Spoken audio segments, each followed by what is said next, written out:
Team India wicket keeper batter Rishabh Pant road రోడ్డు ప్రమాదంలో తీవ్ర గాయాల పాలైన సంగతి తెలిసిందే. ఉత్తరాఖండ్ నుంచి ఢిల్లీకి తిరిగి వస్తున్న క్రమంలో ఈ ప్రమాదం చోటు చేసుకుంది.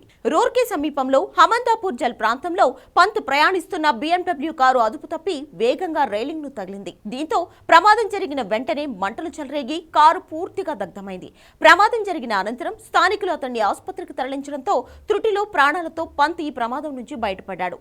అప్పటి వరకు అద్భుతమైన ఫామ్ లో ఉన్న పంత్ అకస్మాత్తుగా యాక్సిడెంట్ కావడంతో ఈ స్టార్ బ్యాటర్ ఈ ఏడాది బ్యాట్ పట్టనే లేదు.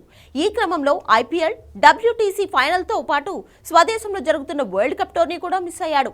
అయితే పంత్ త్వరలోనే జాతీయ జట్టులోకి రానున్నట్లు తెలుస్తోంది. తాజా సమాచారం ప్రకారం పంత్ టీమిండియాలోకి త్వరలోనే రీ-ఎంట్రీ ఇస్తున్నట్లు తెలుస్తోంది. తాజాగా ఇన్స్టాగ్రామ్ లో చేసిన పోస్ట్ సోషల్ మీడియాలో వైరల్ అవుతుంది. పరిస్థితులు ఎలా ఉన్నా మీ నవ్వుతో వాటిని అంగీకరించండి అంటూ ఇమోషనల్ పోస్ట్ చేశాడు. దీంతో పంత్ రాక ఖాయంగా కనపడుతోంది.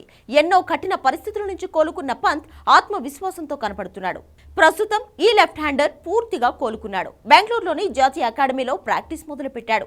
టీమిండియా డిసెంబర్ 10 నుంచి జనవరి 7 వరకు దక్షిణాఫ్రికా పర్యటనకు వెళ్లనుంది. పంత్కు రెస్ట్ అవసరమని భావించిన సెలెక్టర్లు సఫారీ టూర్ కు ఎంపిక చేయలేదు. జనవరి 25 నుంచి ఇంగ్లాండ్తో జరిగే 5 టెస్టుల సిరీస్ కు పంత్ రీ-ఎంట్రీ ఇచ్చే అవకాశాలు ఎక్కువగా కనపడుతున్నాయి.